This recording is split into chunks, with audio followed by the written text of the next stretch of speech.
Stoicism appeared in Athens a long time ago, surviving to our times. This school has shown its worth, and let me tell you, it has become even more popular. Just think about it. 99% of the worries you are facing these days are only product of your imagination. These problems don't exist in reality. Despite this, we have become many times more worrisome, which is clearly supported by studies. And the reason is clear: when you're fighting against windmills, it's impossible to win, and that's what society is doing now.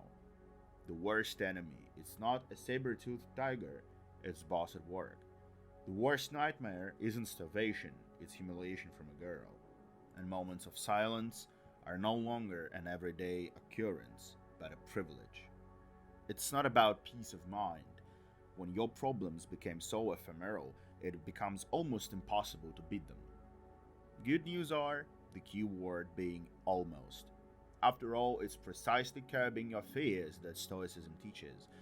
So, in this video, I'm going to share with you 3 fundamental techniques of Stoicism that will help you stop worrying for no reason, stop wasting your life on empty thoughts, and finally start achieving what you want. But before you do, subscribe to the channel and give this video a like. It's not hard for you, but it's my pleasure. Thank you. So, the first technique is called the wish principle. Follow your true wishes and control your fears. That's what it sounds like. To understand it, imagine a scale with your wish on one side and your fears on the other side. The more outweighing the wishes, the more likely you are going to do the things you love and enjoy doing. If your fears override your wishes, you won't dream of doing anything, and you'll be thinking about your fears 24/7. The answer to this is simple, yet brilliant. Separate the grain from the chaff. Pick only the core that helps you achieve your goals, and discard the unnecessary. I remember while vacationing with friends at a vacation house in the countryside, the child of one of my friends came running to us. He said he had burned down the house. Everyone started running out of the house in a panic, and I alone went to the bathroom to fill a bowl of water. When I went outside, everyone was just watching the front of the building burning. Thankfully, one bowl of water was enough to contain the flames and then extinguish them completely. There is no telling what would have happened to that house if at least one Stoic has not been there. The second technique is justice. In the teachings of Stoicism, it is the basis of behavior.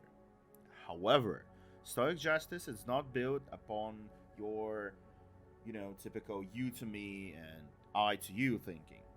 Such thinking only fills life with revenge and intrigue. Stoic justice is to perform actions for maximum benefit.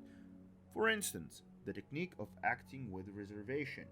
Its idea is to formulate an inner promise, something like this: I will accomplish the task today if nothing prevents me from doing it. Let's face it, it could rain, the power could go out, you could have a heart attack, or any number of other reasons. Modern achievement principles tell us that all of these excuses prevent us from accomplishing a goal. This kind of thinking will lead you to your grave and you won't even notice it.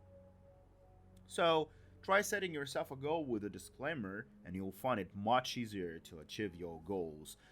And interestingly enough, you'll work faster and get more done, all because you stop wasting time worrying and focus on the action. And the third technique is to be in the moment. I'm sure your work on a complex task looks something like this. 90% of the time, you're afraid to start, and the other 10% of the time, you do everything you have planned. So, being in the moment is critical. Well, unless, of course, you're excited by the idea of getting your whole life flushed down the toilet so that before you die, you don't think you didn't get anything done. Because the math is simple. If you take every task you spend 90% of your life worrying about and multiply that by the length of your life, you're not going to be happy with the results. At a minimum, you'll fuck up half the time you deserve if you continue at the same pace. To avoid this, use a simple but effective technique. Imagine a stretch of time, load it to your life, and measure a second on it that's happening right now. Any problem you're concerned about at this moment has no weight on a life-wide scale. Let's say you have an important job interview and you've been on pins and needles all day.